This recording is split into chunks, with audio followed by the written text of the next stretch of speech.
Ayun, hello, good morning guys. So, meron ako ditong isang bike na i-upgrade. Papalitan ko yung kanyang cogs. Palitan ko yung cogs. Palitan ko rin yung kanyang crankset. Yung crank niya dito. Gagawin natin yung Halotech. At papalitan ko din itong handlebar. So, i-upgrade natin itong bike na to. At first time ko ito na DIY, no? Hindi ko alam kung may bobo ko pa ba ito pabalik. So let's see na lang if ano yung mangyayari.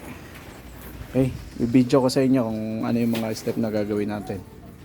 Ayan, so una natin gagawin, gusto ko malagyan to ng langis para dun sa bottom bracket. So tatanggalin muna siguro natin tong seat post. Dito tayo maglalagay ng langis sa loob. Ayan, natin ang langis yung seat post. Ayan siya. Yan natin langis para medyo lumambot yung bottom bracket.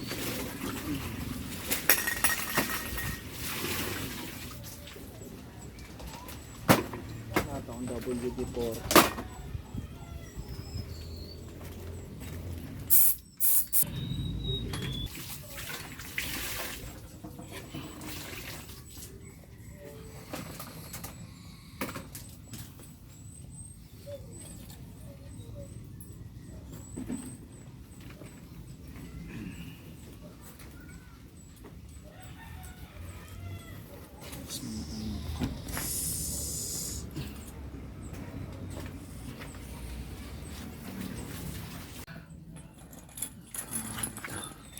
Yan, so yun na nga guys, unahin muna natin itong cogs nya habang nakababad yung pinaka bottom bracket nya. Linagyan natin ng langis para pag tinanggal natin medyo na-penetrate na yung langis. So makita nyo, 8 speed itong cogs na tatanggalin natin. So may mga tools naman ako na naka-prepare para tanggalin ito. So yan, papakita ko sa inyo kasi meron dyan mamaya yung yan, napansin nyo yung tools na yan. Hindi ko alam kung may iba pa bang size pero maluwag siya doon sa mismong lock nung cogs, no. So tatanggalin kasi natin yan, madali lang naman pag natanggal na yan dahil cassette type. So ibabalik pero sobrang luwag niya, so hindi siya kakapit.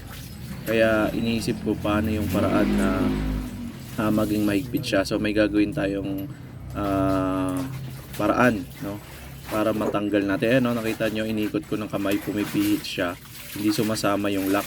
So maluwag talaga. Hindi ko alam kung may ibang size niyan, pero yan yung nabili ko. Kaya gawa na lang natin ng paraan. So yan guys, no, makita nyo naman, ito yung part 1 natin cogs. Tapos yung susunod ko naman na gagawing video, yung i-edit natin na video, yung pagtanggal naman natin ng bottom bracket. Papalitan kasi natin yung bottom bracket ng bike na yon ng Halotech.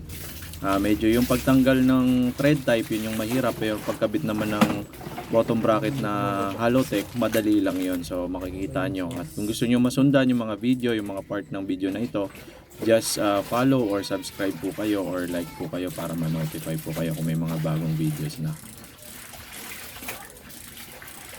Medyo natatagalan tayo, no? Iisipan talaga natin ano yung paraan para yung tools na nabili natin, hindi na natin kailangan bumili or daling pa sa bike shop para makalas lang tong cogs na to. So iniisip ko talaga ano yung pwede na magpapahigpit dyan na mababaklas natin siya.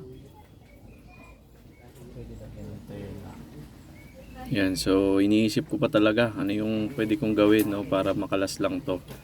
At yan nga, kumuha na ako doon nung naisip kong paraan. So yun yung gagawin natin para at least hindi na ako bibili. Ayan, kumuha ako ng tela, tapos tinitesting ko na yan kung pwede ba, kung uubra ba. So malalaman natin, makita natin guys kung makakalas ko ba to sa pamamagitan ng tela na yan. Ito yung tela. Ito yung tela.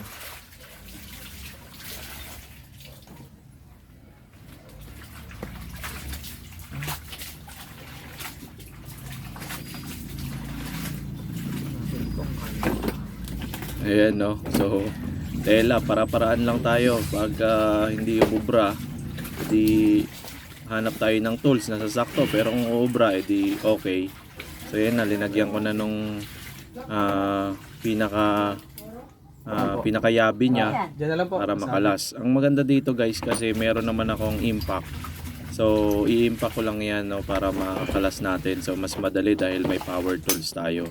Pero papakita ko rin naman kung paano yung paraan kung wala kayong power tools, kung paano nyo siya babaklasin. Pero dahil may power tools ako, syempre doon tayo sa mas mabilis at mas madaling paraan. Gagamitan natin ng power tools. Ayan, so tinetesting ko na. So nung una, okay, medyo sumabla yun. Kaya nag-isip ako kung paano ulit na paraan, hindi siya lumuwag. So inisip ko, kailangan saktong-sakto lang yung size ng tela at igigit na natin yung tela doon sa mismong lock ng cogs, no. Ayan, no. So bubutasan ko lang diyan. Tapos yan, medyo magfi-fit na yung yung tools natin. Nakita ko humigpit na siya. At yan, so babarilin na natin yan ng mismong power tools natin, ng impact natin, no. Yun. So yun, kitang-kita nyo po, no. Baklas, natanggal siya. So ayan, natanggal na natin. At ngayon ipinapakita ko naman kung wala kayong impact, yung wala kayong power tools, ano yung dapat gawin. Kasi kukontrahin nyo po yan. Hindi yan siya mababaklas pagka wala kayong impact na yung wala kayong pangkontra. So nakita nyo yung hawak ko kanina, yun yung pangkontra nyo. Ilalagay nyo yung pinaka chain na hawak-hawak ko. Tapos gagamitan nyo ng yabe. So pa-kontra lang siya para mabaklas nyo. Pero yun ang advantage pag may impact kayo, power tools. Hindi na nyo kailangan kontrahin dahil yung impact na mismo yung pwersa na mabibigla siyang mababaklas. So kita nyo naman, nabaklas na natin, no? So papalitan ko kasi yan ng cogs na medyo malaki yung teeth.